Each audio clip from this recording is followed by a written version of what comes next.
баштайбы? Шетинен Олар да арнайы дайындалып.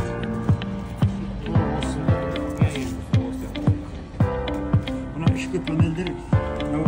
Bizim özümüzü taşkarımız halederimiz.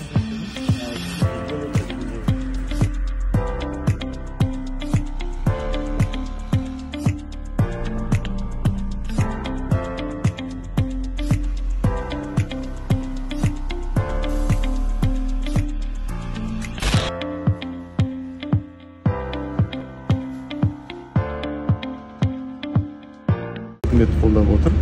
Балабақшамыз, мектептеріміз, әлеуметтік нысандарымыз барлығы бар. Қазір енді бәрін тоқтатып, шыдап, біз тек бизнес инфраструктураны қойып, бизнес көтеріп, соған жұмыс беріп, үйрететін болсақ, сонда басқаша жағдай болады.